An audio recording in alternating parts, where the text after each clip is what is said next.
All right, ladies and gentlemen, in studio is a friend of mine, a podcast regular, freshly in Los Angeles from via Chicago, but always diehard Cleveland all the way.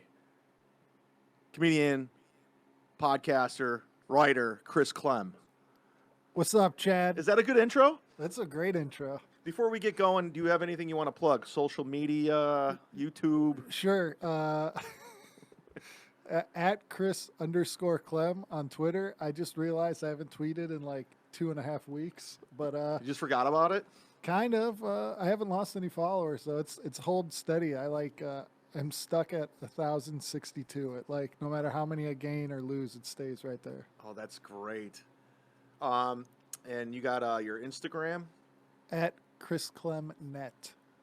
And I know this will be out on my Patreon this week, but this will be out on Tuesday, and I'm doing a Instagram live. If you want to follow me on Instagram, I forgot to plug that in the intro. Let's go to Chad Zumock. So Chris, I can't have you on the podcast without talking Cleveland sports, and you're dressed to the occasion. You got Browns, you got Cavs. I was going to wear my a Browns jersey, but I have not unpacked it, and this was in my suitcase, so that's I great. had this ready. So are you are you excited about this Brown season coming up?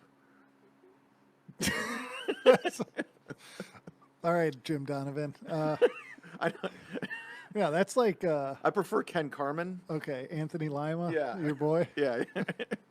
That's like the most boring sports radio. Yeah. Like, you excited? You think they're going to be good? I mean, we've had so many shitty seasons. It's unbelievable that on paper this is going to be something. No, it's going to be awesome. They could go 6-10, and it's going to be awesome. Yeah, they could score touchdowns and it's going to be awesome. Last year, just watching a game, this sounds unbelievable to people who are like diehard NFL fans, but I'm a diehard NBA fan. So I go Cavs, Indians, Browns. Those are my order, my hierarchy of teams. And a lot of that is because the Browns were gone when I was a kid. So I remember them being a little kid, but then when you're in prime football watching time, they didn't exist. Right. So when they came back, I was in middle school, and by then you already established what you're super into and stuff. I'm trying to do this so everyone can see it. They don't need. Okay. There you go. You know who joined us is Earl Skakel. And you're a fan of Earl's, right? Oh yeah, he was great on Piper's podcast with him. Did you listen to Piper's podcast? Yeah, Yeah. And that's when you knew about Earl? yeah. That's when I learned about Earl. He's got the They Live mask that directly from Roddy. Yeah, you sent me a picture. Oh, that's right. I forgot about that. Yeah. Now, me and Chris have a He's saying you're mispronouncing his name. Skakel. Earl, you're on the podcast right now. That's funny. Yeah, so me and you and I have a weird, well, not a weird, we have a weird love for old school professional wrestling, and Earl just said, Piper, never forget. Oh yeah, it's just the anniversary of his death just passed. Really? Was it? Yeah, 3 years, 4 years. Was it 4 years? Oh, that's Yeah, sad. it is. But yeah, I've never been, I know we're jumping around. We haven't seen each other in a long time, so we're kind of catching up. But that was my number one comedic influence. Everyone goes, who's your favorite comedian? How'd you get into this? Everyone's like, Eddie Murphy, Richard Pryor, Carlin. I'm like, no, Roddy Piper. Yeah, no, that makes sense. I mean, for better or for worse, my number one comedic influence is probably Mystery Science Theater. For most of the part, it's probably worse because I read a book, and Joel Hodgson from the show said, it doesn't matter if everybody gets your comedy, the right people will get it. And I've used that to guide me to mediocrity for the last so many years. That's hilarious. No, it's just, I just like to entertain. I'm getting so distracted by, he says Rick Rude for life and James Kamala Harris in 2020. Were you a Kamala fan? Kamala was a little before my time, the Ugandan giant. What about Rick Rude? Rick Rude, he was also before my time. The thing is with Piper, when I started watching wrestling, Rick Rude was the guy holding the briefcase in DX. Oh. And then he was like Mr. Perfect's manager in WCW. I didn't know he went manager. Yeah, he was all those guys had somebody could probably correct this if it's wrong, but all these guys got their Lloyd's of London insurance payments paid out, so they couldn't wrestle anymore. Oh, so that's why he went manager? I believe so. Ravishing Rick Rude. I did not know that. But Piper was still a huge part of WCW when I started watching, which made me go back and look up his old stuff. Because they tried to resurrect the whole Hogan Piper thing again. Yeah, they did it a couple times. 96. Yeah. 96? 96 Starcade. No, yeah, Starcade, 96. Richard Irwin Rood. Rood is his real name, just for anyone at home that really gives a shit about ravishing Rick If you want to look up something good with Rick Rude, look up his angle/feud with Jake the Snake. It was like the best thing he did in WWF. I remember that. He got his Jake the Snake's wife airbrushed on his tights. That's when that was my wheelhouse of WWE wrestling, because I was like right in that. That was Saturday morning wrestling. That was the best. There was nothing better than Saturday morning wrestling. They were always fighting jobbers. Oh, yeah. There was all squash matches. And he had some good stuff in WCW with Sting that holds up, because I've gone back and watched those. I'm turning this off. This is a distraction. This is a distraction. I'm out. Yeah, so we're going to get back to the Browns, by the way. Okay, that's fine. This I'm is just not excited. like sports. This is not like sports radio. Yeah, let's go to the phones. No, I'm just excited that you're in town now in LA. This is really cool to see you out here. Yeah, it's weird. Yeah. You just pretty much pulled the trigger and That's not. Yeah, once you move here, you pretty much there's no place else to go. yeah, driving across country. It's not. I did it because I know if I'm driving across country, I'm in no hurry to drive back. So I was like, this is probably gonna be home for a while. I did it because I was like, it's either gonna happen or not when I'm paying this much in rent. Yeah, exactly. I like to put myself in horrible positions because if my back's against the wall, and I'll work harder. Yeah. So that's why I'm always digging holes. People are like, Chad, you're burning bridges. You're pissing people off. I was like, no, I'm trying to make myself work harder. Because I can't, when things are normal, I can't push myself. I got to like put myself in a position where I'm about to lose everything. I mean, I can relate. That's how I was in my whole academic career. I took a news writing class, and I tried to be cheap, and I bought a book off. This was back when eBay had half.com, and they had old textbooks for like 35 cents sometimes. And we needed edition 8, and I got edition 7, and they had completely different news writing prompts. So you'd have like facts that you were supposed to write an article on that were from these workbooks. Right. And halfway through, my teacher's like, you have to drop this class. You're going to get an F. There's literally no way you can pass this class. And I was like, look, I know how to write. I just have the wrong textbook. I'm going to get the right textbook, and I guarantee you I'm going to pass. And she's like, you're not going to. I ended up getting a B- because I got 100 on everything for the rest of the time. Really? So I can relate to what you're saying because I waited till the last possible minute to spend $35 to pass this college class. And I also like you because you're a lot like me where you're always looking for that motivation and you like to prove people wrong. Well, who doesn't? Yeah, but I live for it. Yeah, I know you do. I want to like You're the only person I know who can write an article talking about how you're going to burn a bridge to a comedy club and never be there again when you were there all the time. And then like 7 years later, you're back there. Which one was it? Hilarities. Oh, yeah, it's yeah, that Do you kind want me to bring that back up? The Independent? Oh my goodness. Yeah, I forgot about that. That's I'm standing at a bridge with a can full of gasoline and a match or something. Is that what I said? That's how the article The started. thing about my friend Chris Clem, Paul, is he has the most amazing memory ever. Like he remembers shit I don't. Not tonight. He remembers my old act. He just remembers everything, and I don't know shit. His his X-Men mutant power is stopping fights in bars. It was so hacky, so stupid. It was my big closer, you know. It was just like, okay, this is what I'm. And when that thing didn't hit, it was so uncomfortable. You committed to that act out though, Because I had to. I was like, if I commit hard, I'm gonna kill. and that the thing is too is like you had it done. Like it was almost like I could imagine you in your apartment, like working it out. Like now I put my arm out. Now I put my arm out. Look here. Look there. Oh yeah, I was definitely looking in the mirror. Did you look in the mirror when you first started? Yeah, definitely. It was just like, Did that move? I had to I would practice it like it was a one-man show. Isn't that the most bullshit advice though? Because then Look when in the you're on mirror. stage, it's like it doesn't. I don't know. I bring a mirror on stage. That's the only way I get it done. No, I'd look in the audience. I would, because I had the sketch background and the performing, so I knew, but I was too sketch influenced and not myself. But I thought that bit was just fucking. I thought that was going to take me to the top. I go, people are going to see me, this guy breaking up fights in a bar bit, and I go, it's done, dude. It's done. Like, who's going to sign me? Gersh, William Morris? I mean, let's do this. Just for laughs? What deal? I obviously got a sitcom deal You ahead. skip New Faces and you got a showcase gala. I don't do new faces. I mean, I got deals coming in. I got this Not Tonight character, and I gotta perform. I think I saw that on Mad TV. I actually, I have that bit on my MySpace. I'm gonna try to download it and put it up on my YouTube. I gotta just remember my password. MySpace. I think it's Chad Zumock 1. I mean, hey, that got you booked at Bogies. Oh my God, Bogies was another comedy club. Like, Paul's looking to do the road more, right? Yeah, definitely. So I'm like, we started in Cleveland, and at the time, how many comedy clubs were there? At the time, there was 3. Well, then within like a year, there was 5. Basically. Yeah. Like within an hour.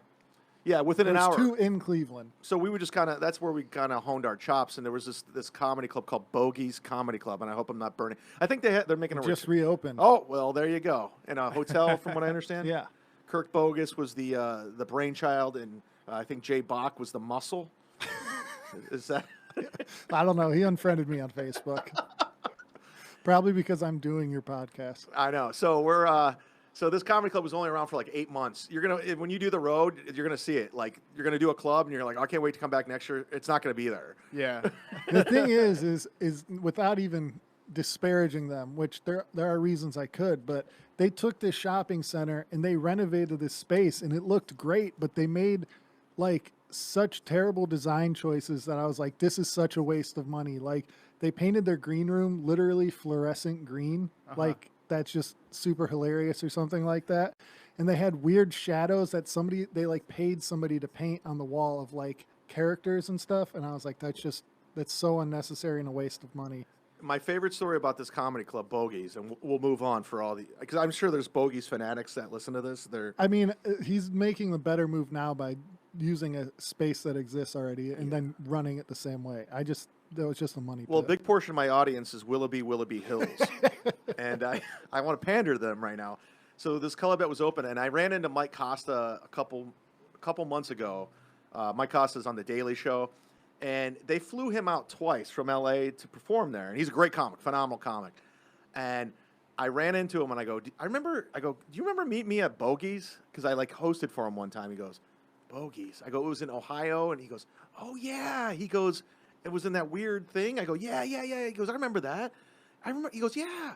He goes, I never understood why they would fly me out there and we would cancel shows. I thought they were just wasting money. So he remembered. So shout out Kirk Bogus. Yeah, I think that was like a joke in the local scene that no matter how many shows you do, there's only going to be 2 each weekend because they're going to cancel the late shows. Yeah. I'm just going to make people mad. That's so fine. one of the ideas, because we do this podcast every week and it's been consistent, is I thought, because I'm always trying to think of ideas how to make this thing better, because I get bored with it, and I wanted to catch, and tell me what you think about this. I wanted to come up with a specific theme from my guest, and they tell me about it a week prior, and I educate myself, and I try to absorb and learn as much as possible of that subject, whether it's politics, race, health, nutrition, whatever, sports. So I texted to Chris. I go, this might be, I know Chris for a long time. He's a good friend of mine. He's been on the podcast. I go, I want to try this out. Maybe he could be my guinea pig episode where we take a theme. I go, it could be whatever you want, Chris. And what was the thing you returned? I said Super Smash Brothers Ultimate. Are you familiar with this? Yeah, semi. Yeah. So Also, I know Chad is like very proud of the fact he does not play video games. They're for kids. He's not. He's a man. He doesn't play video games. He hasn't played a video game since 1988. Not tonight. Smash Brothers Ultimate. Now, this is a video game that obviously you play. Yes. Not very well. The but Google users gave it 97%. It's great. And now this is obviously, what is it? Is a spinoff of Mario? It's a platform fighting game with a bunch of Nintendo and third-party characters where the goal is to knock the other characters off the stage. And okay, and You're doing the research now. yeah, I'm doing it now. I should have. I just. It's a lot to take in on a Google search. So my whole thing was I was like. There's 75 characters. I literally texted him back. I go, could we just do video games in general? Maybe like I could learn about gamer culture. And he goes, you can do what you want. I don't care. So, but I was like, I'm not here to talk about gamer culture. I think most of those people who are really into it are weird. Is that what I said? No, that's what I said. I mean, I Oh. didn't say that to you, but that's what I was thinking. Oh, okay. Because like gamer culture, it's like anything else. When you have your own subculture around it, it's imperceptible to outsiders, and it's mostly just, you know, ruthless gatekeeping. Are you a gamer? No, not really. Like I'm so fascinated with this because I guess people are making money off of it. They're selling out like stand-up venues. They're playing video games, and people pay money to watch them play video games. Yeah, like streamers and esports and stuff like that. I wish I would have started a Twitch channel, but it's like the boat's passed on that. What's the Twitch thing? I'm familiar with it. And you can get money from it. Yeah, like I was pretty much very came out, which kind of like got me back into it a lot. But you basically stream yourself playing games. Sometimes you have a window, sometimes you just have a voiceover, and you do commentary, you talk during it, or sometimes you just play the game and you're so good people watch because you're skilled at the game you're playing. Man, I'm old. I'm so old. Like I'm like, it doesn't even sound interesting. Like I'm trying to be interested. It's kind of like okay, so there's some people, maybe this will be something you could wrap your head around. There's a thing called Game Grumps where it's kind of like Mystery Science Theater where they like make fun of the game while they're playing it. Okay, that's fun. Like you could maybe understand that. Yeah, you can totally roast the game as it's going. Yeah, because there's a lot of bad games. Sure. Yeah. I don't think I'd be seeing you watching esports anytime soon. That's not happening. When I think video games, I think the movie War Games. I think that technology. That's it's in my head. Or Command line. command line. My thing was like I just didn't. I don't like time's so valuable, and I just don't want to commit so much energy to get good at a game. You remember Guitar Hero? Yeah. People were like, they have competitions, and there's you can win lots of money. But I'm just like, you're putting all that time and energy. Why don't you just learn the fucking guitar? You know, become a savant on the actual instrument. Yeah, but that's not as fun. Learning the. Do you know how long it takes? Like, okay, they have Guitar Hero Metallica. If I take guitar lessons, maybe in like 2 years, I can play one of their songs. I could play Guitar Hero and feel like I'm playing that song right away. Oh, so it's just another shortcut. It's just a way to have fun. It's not like, yeah, I guess it's a shortcut, but it's not really a shortcut because there was never like Pro Guitar Hero League. I gotcha. You know, since we're on the subject, I gotta address something, and I know there's some people on Twitter that got mad at me because are you familiar with comedian Aziz Ansari? Yes. I called him out publicly, which I'm known to do. I started getting addicted to Twitter beefs. I think I'm past that, but we'll see. I've been doing it for a long time. But Aziz in his new special is wearing a Metallica Ride the Lightning shirt, and I saw the promo, and I was livid. I'm like, this motherfucker. He doesn't know anything about Metallica. He doesn't know who Cliff Burton is. He doesn't know what Ride the Lightning is. He doesn't know what's on that album. He probably knows Enter Sandman. That's it. He's a fraud, and I always hate when people wear rock shirts. Like, you know, like Erica from my old show, she came into work one day with my old radio show. She was wearing a Van Halen shirt, and I teased her on air. I knew she knew nothing. I go, who's the guitar player in Van Halen? She's like, shut up. Don't be an asshole. I'm like, seriously, who's the guitar player? I keep going and going. I go, seriously, you don't know who David Lee Roth is? She goes, of course. I go, yeah, you know he's the guitar player? She's like, yeah, I know. I'm like, so I thought Aziz was the same thing. Then I tweeted it out that he's a fraud, he's a piece of shit. And somebody sends me a clip of Aziz shredding guitar solos, a Metallica medley, better than Kurt Hammond. It was Unbelievable. I mean, B-sides. And then he was singing the Stone Cold, what is this Queen cover? Stone Cold Crazy. Stone Cold Crazy. And I'm just like, so my apologies to Aziz Ansari. I still think you raped that girl, but you know you're Metallica. I'm just kidding. I'm just kidding. He's I'm never be- going to listen I'm to gonna be this. down to 1,059 followers just for being on this show. Yeah, my views and my opinions are just of mine, nobody else, or my guest. I'm not standing at a bridge with a lighter fluid in a match. I can't remember remember the Independent article. James Renner. By the way, I'm going to be in San Francisco with James October 1st. He's doing a tour. Nice. He was actually on a couple episodes ago. He's doing a comedy. What do you call it? Isn't he True crime like tour. a book tour? No, he's doing true crime and crime comedy on stories? stage. So I'm opening for him in San Francisco. I'm like, hey, I'll do that. I'll open for anybody. I don't give a shit. Chris, in all your years of comedy, who was the craziest person you ever opened for? That it was a fish out of water situation. Like, why am I here? I can't believe this is happening. Anytime at the Cleveland Improv when I was the only white person on the bill. That's funny. No, not even at the Cleveland Improv. I did one of you like, hey, I need somebody to fill in for me this was the only weird one because he's the only one who went out of his way to actually like talk to me the whole time, which made it weird. DC Curry. Oh, did you fill in for me for that? Yeah. Oh, that's funny. So the reason why it was most fish out of water is because normally, like, if you're in the green room and they like want you out, you just leave if you're opening, or you just sit there and just listen to what everybody else is talking about. But he made me stay when all his like middle-aged older fans came in the room. So all these like 50 to 60 something black women came in and they all wanted to just be around him because they thought he was so sexy. Yeah, he's DC. Yeah, and he would make them sit on my lap before they could sit on his. And Oh, I my was God. Just like, all right. That's funny, man. I don't even remember that. Did I open for him or did you do it? I did. Oh, Jesus. And I was dressed as nice as I dressed, which was like a polo shirt and jeans, and him and the feature act both had suits on, which made it look even worse. And then when I left, he was super cool, and he was like he told me he helped me get in this club in Chicago just to tell the owner that he recommended me. And I went there and I told her that he recommended me, and she's like, "You don't know him?" And I was like, "Yeah, I do. You have his information. Ask him." She's like, "Nah, I don't think so, white boy." Wow. Reverse racism. I wouldn't say that. Oh. I don't look like somebody that would have been like Yeah. opening for him. It was all an accident, basically. Well, you never know. You meet people in different walks of life, and, you know, I have weird relationships with people I never thought I would. I think the most fish out of water opening I ever had is I opened for Todd Bridges from Different Strokes. Familiar?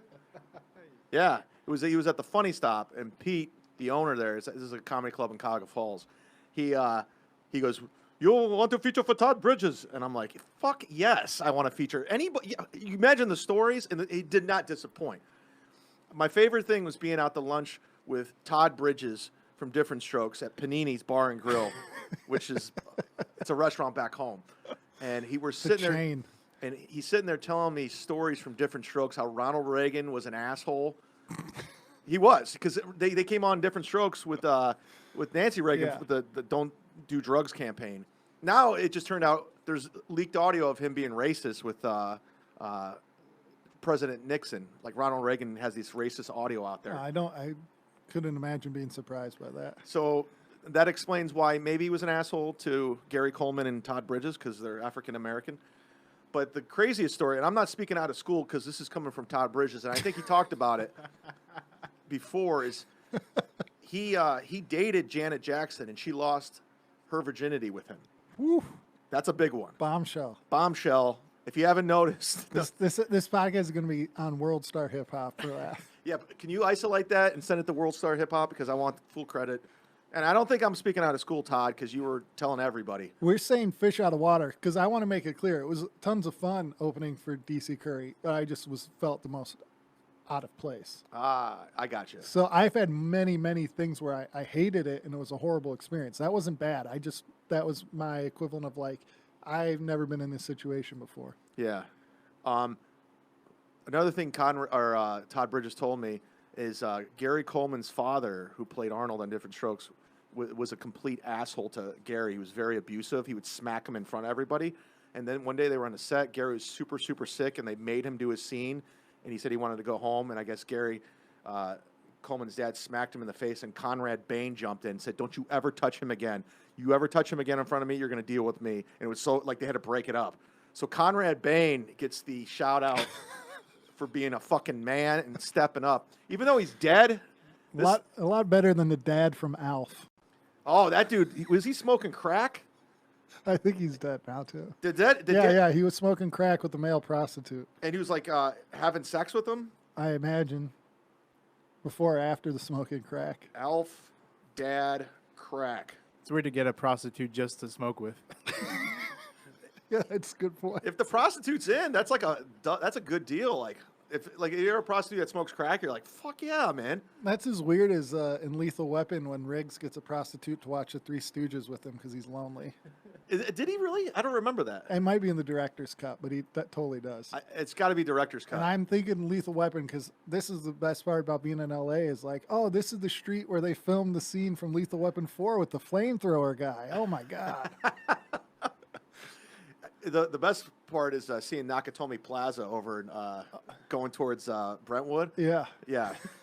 Every time I see it, I go, there's Nakatomi Plaza. Oh man.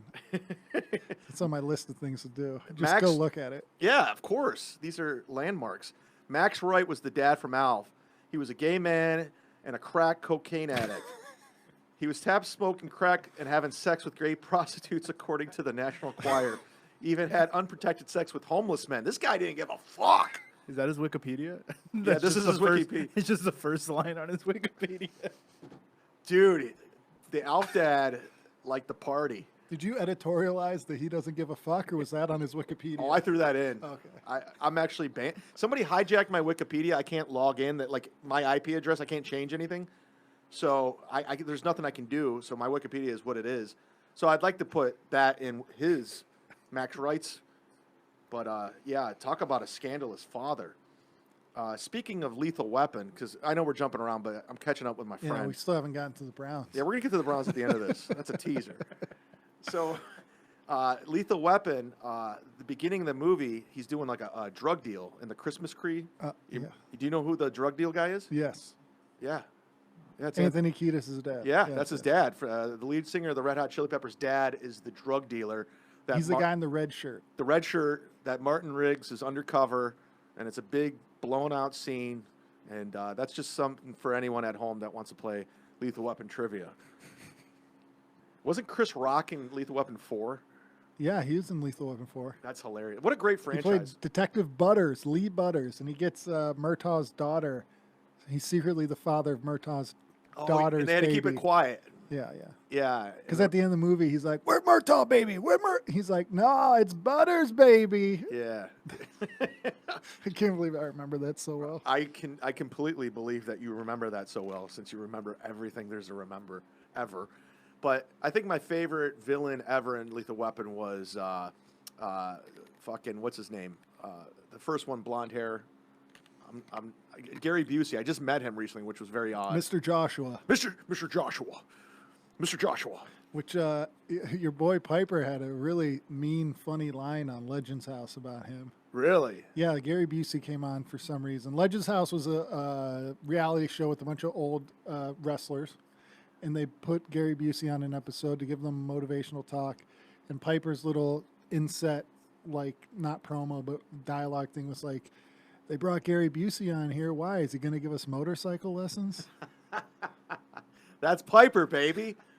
He's roasting him. Yeah, he is. So Mr. Joshua was banging Danny Glover's daughter in Lethal Weapon 1. No, he kidnaps her. Oh, I thought but he was dating her too. No, it's poorly constructed dialogue. I thought he was dating, that was her boyfriend. Yeah, the first time I watched it, I thought so too, but it's not. Maybe in the director's cut, which is what I have on DVD or the Blu-ray, that makes it more clear. But it's actually because her boyfriend gets killed by him off camera. Yeah. Okay, I didn't know that. That's for everyone that's blonde kid with dimples. Hey, by the way, Paul, can you title this episode "Max Wright Doesn't Give a Fuck"? Done. Thank you. I love cop duos. It's my favorite thing ever. But let's go through, since Chris has a fountain of knowledge, and I hate wasting it. Let's go for it. Let's talk about the greatest duos of all time. Let's rank them. I know we're stealing Brent Ernst and Pete Giovan's on the list, but we're going to go ahead and do Oh, it right man. now because this is fun for me. You're taking somebody's bit? Well, it's not their bit. All right, duos. Are we going like any duo of anything of all time? Well, I'm thinking along the lines of like Starsky and Hutch. Like buddy cop duos? Yeah, duos. Yeah, duo. It doesn't necessarily be buddy cop, although there's a lot of Like them. Riggs and Murtaugh, Riggs and Murtaugh. Batman and Robin, Murtaugh. Yeah, we could put them in there. Batman and Robin. the Road Warriors, The Road Warriors. Now we're doing tag teams. Animal Sting and Lex Luger, and Hawk. the Outsiders, Kevin Nash, Scott Hall, The Outsiders. Harlem Heat. No, I'm stuck on tag teams now. Now we're going straight into wrestling here. All right, so Cagney and Lacey. Stan Lee and Jack Kirby. Stan Lee and Jack Kirby. Yeah, Who's Jack Kirby? he's an artist. This is when I'm going to walk off the show, Chad. Who is Jack Kirby? I know you're a big Spider-Man guy. He didn't even have anything to do with Spider-Man. That was Steve Ditko. I don't. You should have picked Spider-Man as the theme. We should have went on that. Should have. I would have learned I a could lot. have really educated you. I was a huge fan of '70s Spider-Man with Nicholas Hammond. Where he's fighting guys in Monte Carlos with fake license plates. Yeah. They had like zero budget, so you just fight like guys in suits with like revolvers. Yeah, see, we're gonna get that in this. Oh, the special effects were terrible. Oh man, You know what? I want to get Nicholas Hammond on the podcast. isn't he like Australian? Maybe I'm completely off base on that. Is he American? I think so. Let me do a little Nicholas Hammond research here. Where's he living at now? That's what I want to do with this podcast. I want to get like old school dudes like this, like nobody, like what the fuck happened to Nicholas Hammond? I reached out to Loretta Swit, who played Hot Lips on MASH. And yeah. She's like still pending to do the podcast. I'll fucking talk to Hot Lips. Did you have to go through a publicist? Yeah. Because I saw that she was promoting some animal charity. Does she really have a publicist? Yeah, a PR person. Okay. And he's at Gmail, so it's not like a real publicist. He can't even afford his own website. And I emailed her through there, and he goes, "Yeah, let me talk to what's her name, Loretta, or I don't know. I'll talk to Hot Lips, and I'll get back to you." So she may or may not be on the podcast. Oh my God, fucking Chris Clem. His residence is Sydney, Australia. Chris Clem for the win. A little backstory about Chris. If you're new to the program. Chris was on a game show, and tell him what the show was and what you won. This is Chris. It was a show called Who Wants to Be a Millionaire, and I failed. I did not become a millionaire. But what did you become? 100,000-aire. 100,000, and you blew $100,000. It's gone, baby. How long did it take to blow $100,000? Like, honestly, probably like 2 years. What was the craziest thing you bought? A wedding ring. Well, that worked out. You have a great wife, so. No, the craziest thing I bought, honestly, I wasn't that crazy with it. Like, I paid off my car, paid off my student loans, paid off my credit card, paid for a wedding, went to WrestleMania a few times. So you were pretty responsible for the most part. Like, going to WrestleMania is the craziest thing I did, and I've still done it now that I saw how not hard it was, like, on no money. So I didn't, like, go out and buy, like, a flamethrower or something like that. I know we're skipping around, but I got to play this real quick because it's by far the greatest ever. Are we on YouTube? Yeah. This won't kick us off because it's not a live stream. No, yeah, we should be cool. Okay. Yeah, besides, I don't think anyone, I don't know who wrote this, if they're getting royalties, but this is the 70s intro to Spider-Man, the song. Listen how funky this shit is.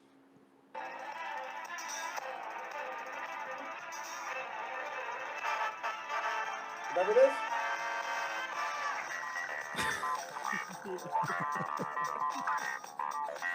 Wow. Yeah, he just got bit. There it is.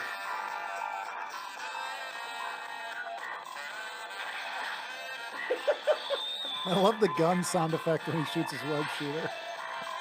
There it is, Nicholas Hammond.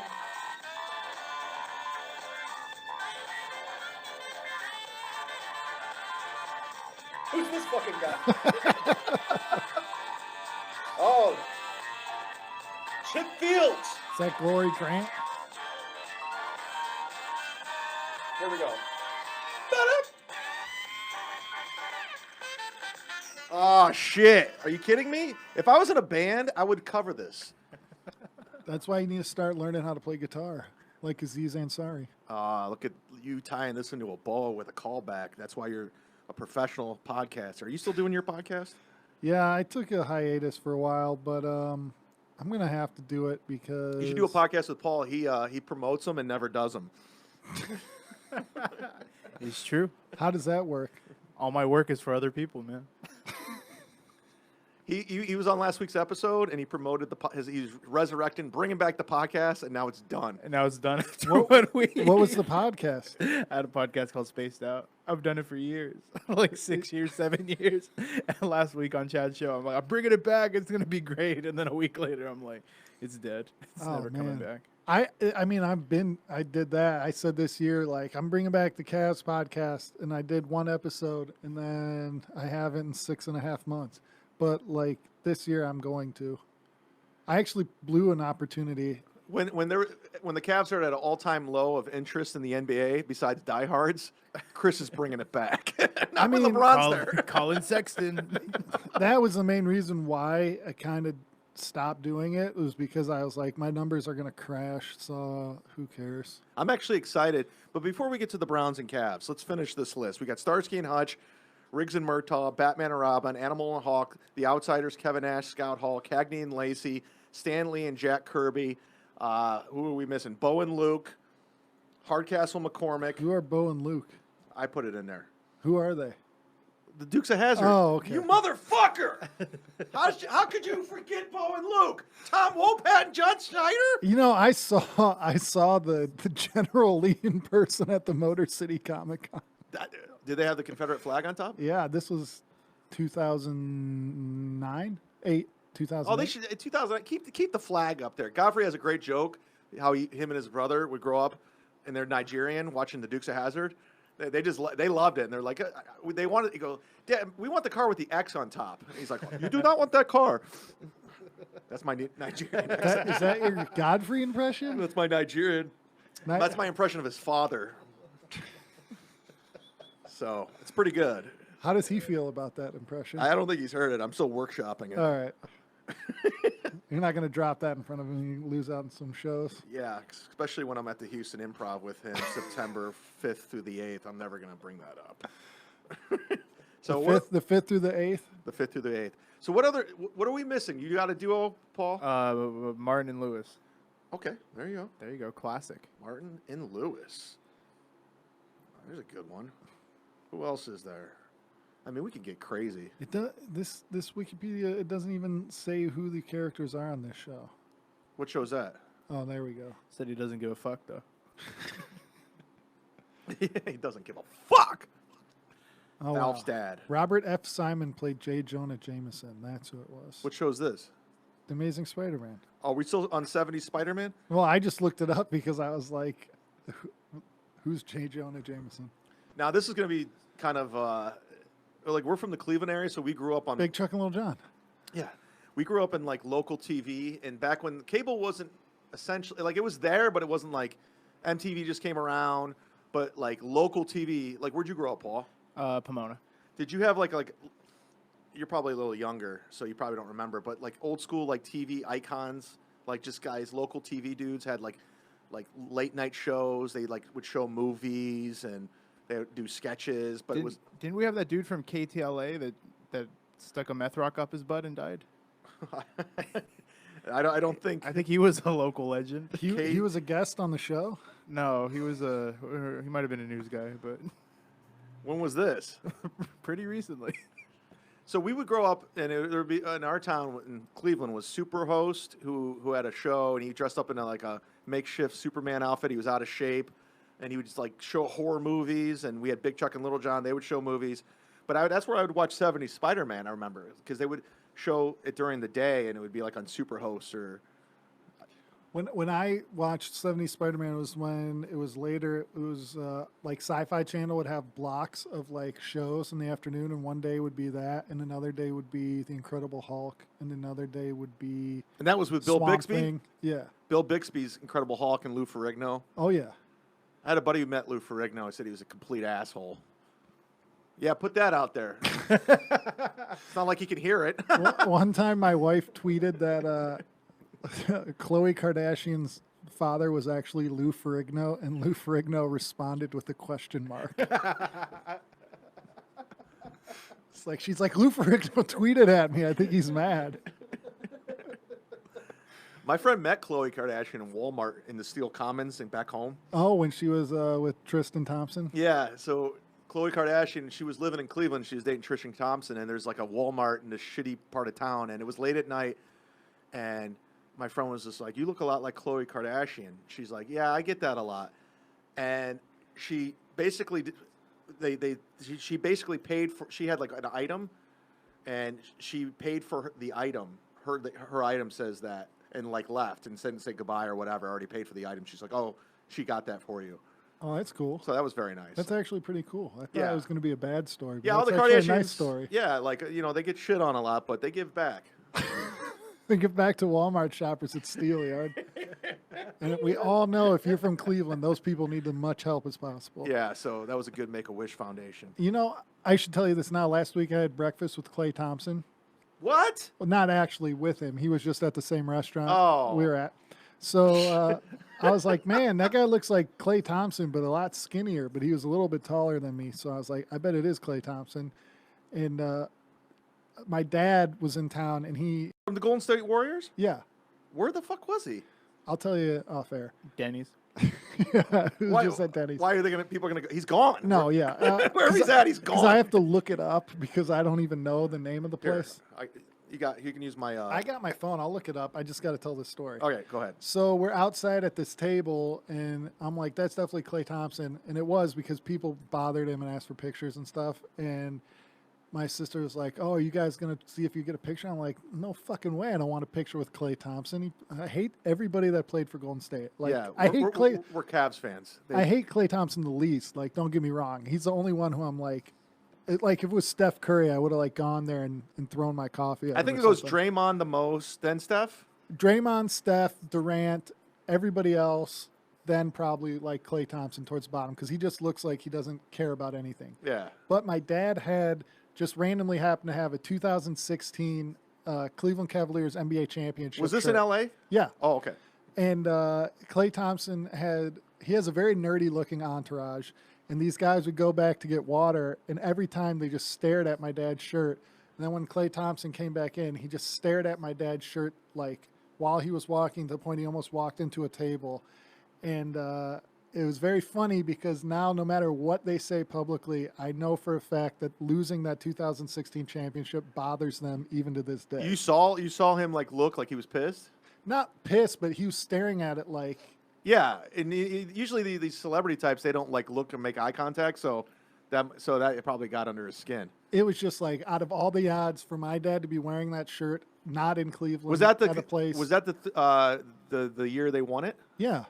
Oh shit! Okay. So it was the one time they lost out of those 3 years. losing 3-1 deficit. Yeah. Oh, that's fucking beautiful. So Your dad should have got a photo with him. that's what we said. We're like, you should have gone up and asked him for a picture. He would have denied it. I guarantee I it. bet he would have. Yeah. He's like, nah, dude, I'm not. I know what you're trying to do. Fuck that. Come on. Since you have a podcast about the Cleveland Cavaliers, we're going to talk Cavs, and then we're going to talk Browns, and we're going to get the hell out of here. This is for all my Northeast Ohio listeners that love the podcast. Thank you for your support. And every time Chris stops by, since he is a Cavs expert, what do we expect? NBA Finals. The East is weak. Yeah. It's going all the way to the finals, man. Those guys they picked up are going to be something special. Colin Sexton's going to make the leap. Although I was surprised can't even- towards the end, I was surprised with his play. Were you? It was in Echo Park, by the way, where I saw Klay Thompson. Okay. It was someplace where nobody expected to see an NBA player. That's probably why you went. Could be. Yeah. So the guy we drafted, the 2 guard from Vanderbilt, Yeah. I texted comedian Nate Bargatze, and Because he's from Tennessee. and a huge Vanderbilt fan. I go, what are we getting with this dude? He goes, He's by far the greatest player that we ever got, but he was hurt pretty much the whole season. And he goes, the guy can shoot from anywhere. He's like a Klay Thompson. So I like that the Cavs this year actually had an idea. They didn't just go, who does Dan Gilbert like the most? That's who we're drafting. They were like, each position where they drafted who they thought was the best shooter available, who was also a decent enough athlete. So, like, the guy they drafted from Vanderbilt, they said he was athletic and he did amazing shooting. The guy they drafted at 22, they rated as, like, the best shooter in out of, like, the top 10 in the whole draft. The guy below that was also rated in their thing as a really good shooter. So at least now they're like, we need to get shooting. That's the way the NBA works now. Instead of like, oh, Colin Sexton, played really good defense in a game where they only had 4 players because somebody got hurt or whatever. It was something stupid. Like, they actually have an idea moving forward. And you can see with the Browns, when you have an idea of where you're going, it makes your moves make much more sense. Because Yeah. you're not just randomly saying like, oh, this year we're going to do this and this year we're going to do that. You have to have a plan and stick to it. It might not work, but you have to at least try. Right. And recently, David Griffin, the GM of the Pelicans, came out saying that he was miserable in Cleveland.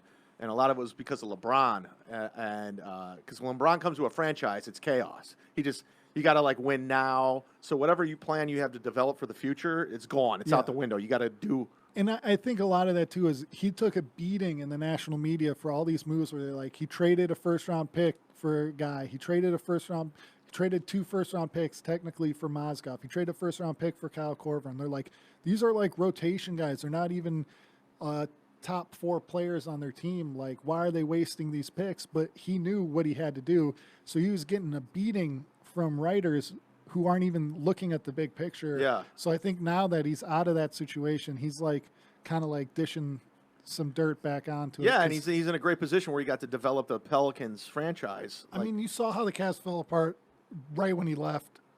Again, every time LeBron leaves Cleveland, the organization just falls the fuck apart. And Griffin did not get respect for what he did, honestly. And I mean, it's easy to say that in retrospect, but if you did ever listen to my podcast, I said that 3 years ago as well. So it's not like a new thing. And some of the stuff he said against LeBron, probably you're not going to agree with this, but it was a little unfair. Yeah. Because you knew what you're getting into it with LeBron, because that was the pattern with every team he was ever on, and he's the best player in the league. So you don't think he is anymore? No, he's going to come out swinging. He doesn't like this Clippers situation. Are you a Clippers dude? Yeah. Thank God. I'm so mad the Clippers are going to be good. I thought at least I could see the Cavs somewhat cheaply play against the Clippers, but now it's like the tickets are going to be marked up for that too. Well, It's gonna they be are like that, they Bucks. they are playing the Cavs, so you might be able to. Yeah, but I mean, both games are still going to be like, even the bad teams, the people are still going to want to see the Clippers play. What you're going to want to do is resurrect that C4 podcast and get a press pass. That's what you're going to have to do. Yeah, but it'd be pretty hard. Well, maybe not. I don't know. Get a press Fucking- pass from the Clippers. Yeah, because you're with the Cavs organization, kind of. But the thing, yeah, but I don't have a history of having a press pass from the Cavs. That's the problem with doing a podcast when you don't live in the city of the team it's about. That's true. That's a problem. I'm rooting for the Clippers, dude. Yeah. I'm all. That's my second team. I think, don't get mad, but I think LeBron and Anthony Davis are a better 1-2, but I think the Clippers are going to be a better team than the Lakers. Yeah. I mean, we still have our same core Yeah. for the most part. So. Right, and I think Doc Rivers is a terrible GM, but an outstanding coach. It's like if you just swap out Gallinari, who's always hurt, and Shai, am I pronouncing his first name right? I Yeah, don't know. Shea. For Paul George and Leonard and everybody else is the same, they're going to be better. Yeah. And Mo Harkless. Yeah. Yeah. Well, I went to a lot of games last year, and like that team was gritty and they were gutty. They didn't have the number one. Now they have 2 number ones, and you just plug and play with those guys. I mean, I think Kawhi was my favorite NBA story last year. This dude is a silent assassin. He's the opposite of LeBron. He's not looking for the limelight. He's not on social media, and he just plays basketball. He's not flashy. Yeah, but a lot of that is he comes across as very socially awkward. But I on love it. camera. Yeah, he doesn't. But he doesn't care. LeBron That's is true. the look at me, look at me, look at me. He's the one that's dunking in his son's layup line. I've never seen a Kawhi Leonard Snapchat clip on ESPN. Exactly. Yeah, and LeBron is addicted to the attention. He like almost thrives off of it. He's using his son as a way to facilitate his brand. And I know you still love LeBron because he won us a championship. And you're from Akron. I don't hate him. Honestly, I told you this before. I can't be mad at LeBron. The Cavs won a title. As far as I'm concerned, whatever he does doesn't matter to me. I can't invest emotional energy into getting upset about Paul, he played against LeBron in high school. Really? it. Yeah, Well, I was on the bench. he was, but his team played against him. Hoban, right? Yeah. Okay, I just want to put that out there. I'm trying to raise your brand. I was JV superstar, so Didn't you I heard you dominate him. yeah, I One did. I dunked on him, and they're like, "This is too much. We got to get him out of there." It was actually in a practice beforehand. I was just throwing down windmills on him. And as everybody knows me, I'm known for my powerful dunking ability. I mean, this guy's windmill layups are amazing. The only time I could dunk, I was in my early 20s, and it was barely happening. So I remember I'm gonna get it back. That's my goal for my next birthday. what the dunk. Yeah, Oh, well, good luck. Yeah. I'm pretty close right now. When's Christina getting here? They're getting here in like 5 minutes. Okay, so. cool. Let's wrap it up. Let's finally. So we teased it. Everyone's sitting on the edge of their seat. Browns prediction. They're gonna win the AFC North. You heard it here first. Actually, you probably heard it here like 8th because I know Sporting News and some other places picked them. I tell you what. Are you an NFL dude? I'm a Steelers fan. Oh, the rival. Oh, first walk-off ever in the history of the Sit Down Zumock podcast. A walk-off. I got to tell you right now, I'm excited for this because it's a rivalry again. It is now officially a rivalry. Oh, there they are. I know that they're my friends. I was gonna say, should I get the door? Yeah. I was walking over. I think they thought I was. Yeah. I was just now I look like an asshole. Like So all Browns fans. it's gonna be fun. Oh, hey, shit. hey. It's like it's stock. It's hack to say, but honestly, there's nobody on the Browns. Well, actually, I was gonna say there's nobody on the Browns that's been charged with assaulting somebody, but I forgot they traded for Kareem Hunt. Oh shit! Wait, never mind. Yeah. It almost sounded like we got him, but we're like, fuck. It's like, why is the NFL so filled with criminals? Hey, Dude, I love Baker Mayfield. I love everything about that dude. That dude is the swag, and when he fucking bit into that beer can and chugged it, I go, this guy knows our city, and he just became a legend.